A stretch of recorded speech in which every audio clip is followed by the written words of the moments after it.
ከመሬት በታች በሺዎች ከሚቆጠሩ ቶናለቶችና በረዶዎች ስር የሰው ልጅ ታላቅ ምስጢር ተቀብሯል። እዚህ ቦታ ወርቅ የለም፣ አልማዝ የለም ወይንም የጦር መሳሪያ። ነገር ግን እዚህ ያለው ነገር ከነዚህ ሁሉ እጅግ ይበልጣል። ይህ ስፍራ የዓለም መጨረሻ ቢመጣ እንኳን ሰው ልጅ ዳግም ሊያድን የሚችል ብቸኛው ተስፋ ነው። ወደ ስቫልባርድ ወይንም የዘር መጋዘን እንኳን ደህና መጡ። ይህ መጋዘን የሚገኘው በኖርዌይ ግዛት ስር ባለችው ስቫልባርድ ደሴት ላይ ነው። ቦታው ከሰው ልጆች ስልጣኔ እጅግ የራቀ ነው። ለምን እዚህ ተመረጠ? ምክንያቱም ይህ ቦታ በምድር ላይ ካሉ እጅግ ሰላማዊና መረጋጋት ካለባቸው ስፍራዎች አንዱ ነው። እሳተ ገሞራ የለም፣ የመሬት መንቀጥቀጥ የለም፣ ጦርነትም የለም። በዙሪያው ያሉት የዋልታ ድቦች እንደ ተፈጥሯዊ ዘበኛ ሆነው መጋዘኑን ይጠብቃሉ። ወደ ዋሻ ውስጥ የሚገባ ረጅም ኮሪደር፣ ግድግዳዎቹ በበረዶ የተሸፈኑ ናቸው። ወደ ውስጥ ለመግባት 120 ሜትር ያህል ወደ አለቱ ጥልቀት መጓዝ አለበት። እዚህ ውስጥ ያለው ቅዝቃዜ ከዜሮ በታች -18 ሴልሺየስ ነው። ይህ ቅዝቃዜ ዘሮቹ ለሺዎች ዓመታት ሳይበላሹ እንዲቆዩ ይረዳል። የሚገርመው ነገር መጋዘኑ የታሸገው በብላክ ቦክስ መርህ ነው። ይህ ማለት እያንዳንዱ ሀገር ያስቀመጠውን ሳጥን መክፈት የሚችለው ባለቤቱ ሀገር ብቻ ነው። ኖርዌይ እንኳን የሌሎችን ሀገር ሳጥን የመክፈት ስልጣን የላትም። በዚህ በረዷማ ካዝና ውስጥ ከ1 ሚሊዮን በላይ የዘር አይነቶች አሉ። ከሰሜን ኮሪያ እስከ አሜሪካ፣ ከሩሲያ እስከ ዩክሬን ያሉ ሀገራት የፖለቲካ ልዩነታቸውን ረስተው ዘሮቻቸውን ጎን ለጎን አስቀምጠዋል። የኛዋ ኢትዮጵያም የዚህ ታሪክ አካል ናት። የወደፊቱ ዓለም በድርቅ ቢመታ የኢትዮጵያ የጥራጥሬና የጤፍ ዝርያዎች ዓለምን ለመመገብ እዚህ ተከማችተው ይጠብቃሉ። አሁን መጋዘኑ ከዘር ባለፈ የሰው ልጅ ታሪክን መያዝ ጀምሯል። አርክቲክ ወርልድ አርቺቭ የተባለው ክፍል የቫቲካንን ምስጢራዊ መዛግብት፣ የታላላቅ ሰዓሊያንን ስራዎችና የዓለማችንን የኮምፒውተር ኮዶች በዲጂታል መልክ ይዟል። ዓለም በሳይበር ጥቃት ብትታወክ እንኳን የሰው ልጅ ዕውቀት በዚህ በረዶ ውስጥ ተጠብቆ ይቆያል። ነገር ግን አንድ አስፈሪ እውነት አለ። ዓለምን ለማዳን የተገነባው ይህ መጋዘን ራሱ በአየር ንብረት ለውጥ ስጋት ላይ ነው። በቅርብ በደረሰው የሙቀት መጨመር ምክንያት የመጋዘኑ መግቢያ በውሃ ተጠቅልቆ ነበር።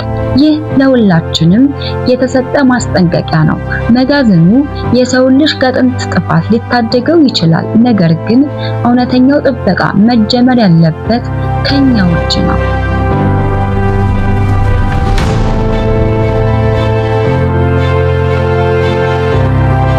በመጋዘኑ አቅራቢያ ግሎባል ሚውዚክ ቫሊቲ የተባለ አዲስ ክፍል እየተገነባ ይገኛል። የሰው ልጅ ታላላቅ የሙዚቃ ስራዎች ከቤቶቨን እስከ ዘመናዊ የፖፕ ሙዚቃዎች በልዩ የብርጭቆ ዲስኮች ላይ እየተቀረጹ ነው። ለምን ካላችሁ ሲዲ ወይንም ሃርድ ድራይቭ ከ50 ዓመት በላይ አይቆዩም። እነዚህ የብርጭቆ ዲስኮች ግን ምንም ሳይሆኑ 10 ዓመታትን መቆየት ይችላሉ። ዓለም ብትጠፋና ሌላ ስልጣኔ ቢመጣ የሰው ልጅ ምን አይነት ዜማዎች ያዳምጥ እንደነበር ማረጋገጫ እዚሁ በረዶ ውስጥ ይገኛል። በሰዎች ዘንድ የሚነሳ አንድ ትልቅ ስጋት አለ። ዘሮቹ ለሺህ ዓመታት ተኝተው ከቆዩ በኋላ ሲተከሉ አይበቅሉም የሚል ነው። ሳይንቲስቶች ይህንን ለማረጋገጥ በየ10 ዓመቱ ጥቂት ዘሮችን እያወጡ ይተክላሉ። እስካሁን ባለው መረጃ በበረዶ ውስጥ የቆዩ ዘሮች ከመደበኛው ዘር በበለጠ ጠንካራ የመሆን እድል አላቸው። አንዳንድ የዱር ዝርያዎች ለ50 ሺህ ዓመታት እንኳን ሳይበላሹ ሊቆዩ እንደሚችሉ ተረጋግጧል። ይህ ማለት መጋዘኑ የጊዜ ማሽን ወይንም ታይም ማሽን ሆኖ እያገለገለ ነው። መጋዘኑ የተሰራው በራሱ እንዲቆም ወይንም ፓሲቭ ኮሊንግ ተደርጎ ነው። ምንም ሰው ባይኖር እንኳን በረዶ ዘሩን ይጠብቀዋል። ከጥፋቱ የተረፉ ሰዎች ካሉ ወደ ስቫልባርድ መምጣት እንዳለባቸው የሚያሳይ መመሪያ በዓለም ዙሪያ ባሉ ጥንታዊ ቦታዎች ላይ ሊቀመጥ ይገባል የሚሉ ሐሳቦች አሉ። በዓለም ላይ ትላልቅ ኩባንያዎች የዘር ባለቤትነትን ወይንም ፓተንት ለመያዝ ይፎካከራሉ። ስቫልባርድ የእነዚህ ኩባንያዎች ተጽዕኖ የሌለበት ገለልተኛ ቀጠና ነው። ኩባንያዎች የዘር ዝርያዎችን በገንዘብ ሊቆጣጠሩ ቢሞክሩም ስቫልባርድ ግን የድሆች ሀገራትን እንደ ኢትዮጵያ ያሉ ኦሪጂናል ዝርያዎችን ደህንነታቸውን ጠብቆ በማቆየት ለወደፊቱ የምግብ ሉዓላዊነትን ዋስትና ይሰጣል።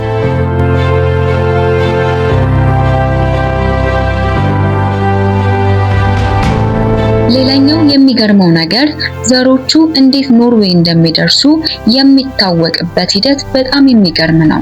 ዘሮቹ በዓለም አቀፍ አየር መንገዶች ሲጓዙ እንደ ተራ ዕቃ አይደለም፣ እንደ ዲፕሎማቲክ ቦርሳ ተቆጥረው ያለ ፍተሻና ያለ መዘግየት እንዲያልፉ የሚያስችል ዓለም አቀፍ ስምምነት አለ። ዘሮቹ ወደ መጋዘኑ ሲገቡ በኤክስሬይ ማሽን አይታዩም፣ ምክንያቱም ጨረሩ የዘሮቹን ጂን ወይንም ዲኤንኤ መዋቅር ሊያበላሽና የማብቀል አቅማቸውን ሊቀንስ ስለሚችል ነው።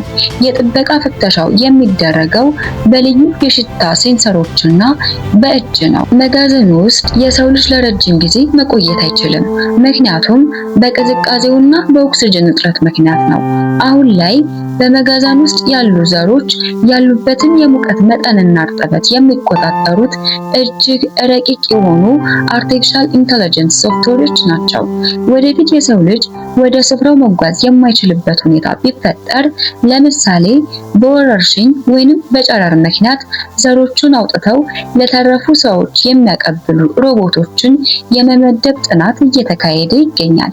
በዚህ መጋዘን ውስጥ ያሉ አንዳንድ ዘሮች የሚቆዩበት ጊዜ ከሰው ልጅ ስልጣኔ ዕድሜ በላይ ነው። ለምሳሌ ስንዴ በዚህ መጋዘን ውስጥ እስከ 1700 ዓመታት ሊቆይ ይችላል። ማሽላ ደግሞ እስከ 20 ዓመታት ድረስ የመኖር አቅም አለው።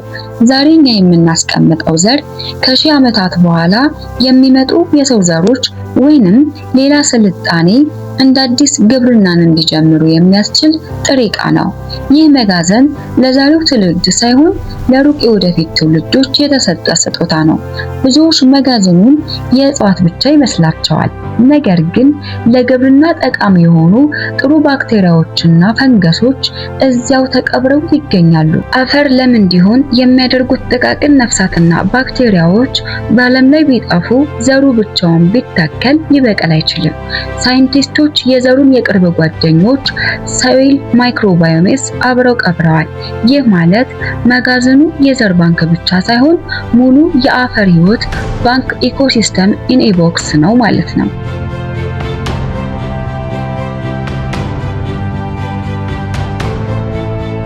ይህ መጋዘን አዳዲስ ዘሮችን ከማስቀመጥ ባለፈ የጠፉ ጥንታዊ ዘሮችን የመመላለሻ ቤተ ሙከራ እየሆነ ነው። ሳይንቲስቶች ከሺህ ዓመታት በፊት የነበሩና በሰው ልጅ የአመራር ዘይቤ ምክንያት የጠፉ ወይንም ኤክስቲንክት የዱር ዝርያዎችን ዲኤንኤ በመጋዘን ውስጥ ካሉ ዘሮች ጋር በማዳቀል የአየር ንብረት ለውጥን የሚቋቋሙ ሱፐር ዘሮችን ለመፍጠር እየተጠቀሙበት ነው። መጋዘኑ የቆዩ ዘሮች ማከማቻ ብቻ ሳይሆን የወደፊት የሚመጡ አዳዲስና ጠንካራ ዝርያዎች የሚቀበሩበት የዘረመል ቤተ መጻሕፍት ነው። መጋዘኑ በመሬት ላይ ካሉ ጥበቃዎች በተጨማሪ ከህዋ ወይንም ስፔስ ከሆኑ ክትትል ይደረግበታል። ልዩ የሆኑ ወታደራዊ ሳተላይቶች የመጋዘኑን የዕለት ሙቀት በየሰከንዱ ይለካሉ። በአለቱ ላይ የሚፈጠር ሚሊሜትር የሚያህል ስንጥቅ እንኳን በሌዘር ስንካሮች አማካኝነት ወዲያውኑ ይታወቃል። ይህ የሚደረገው የበረዶ መቅለጥ በአለቱ መረጋጋት ላይ የሚያመጣውን ተጽዕኖ ቀድሞ ለመለካት ነው።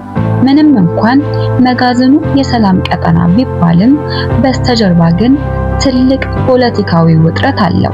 አንዳንድ ሀገራት ለምሳሌ ህንድና የተወሰኑ የአፍሪካ ሀገራት የራሳቸውን የዘር ሀብት ለኖርዌይ አሳልፈው ለመስጠት መጀመሪያ ላይ ፈቃደኛ አልነበሩም።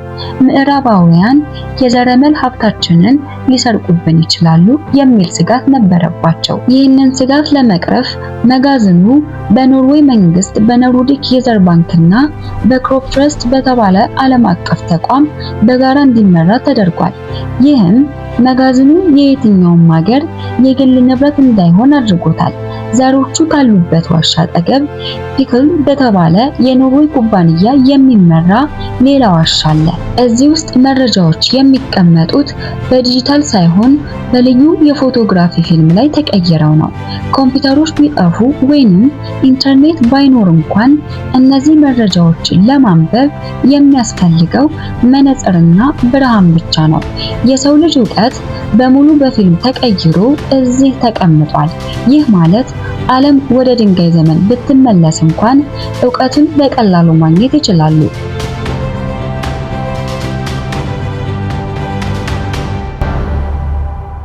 ስቫልባርድ ዝምተኛው የዓለት ዋሻ አይደለም።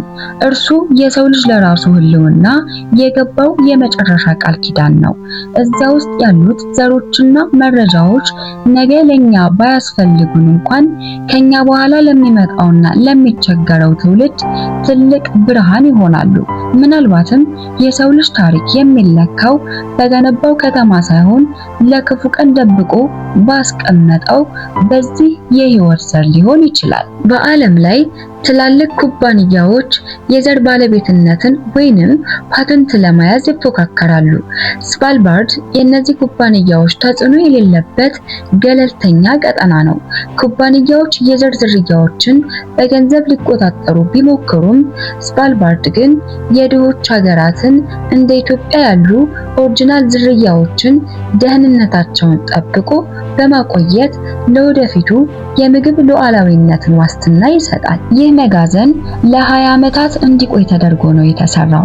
እስቲ ያስቡት፣ ከ20 ሺህ ዓመታት በኋላ የሚመጣው ትውልድ ይህንን መጋዘን ሲከፍተው ስለኛ ምን ያስብ ይሆን? እንደ አምላክ ያመሰግኑን ይሆን ወይንስ የገዛ ቤታችንን ስላጠፋን ይታዘቡናል?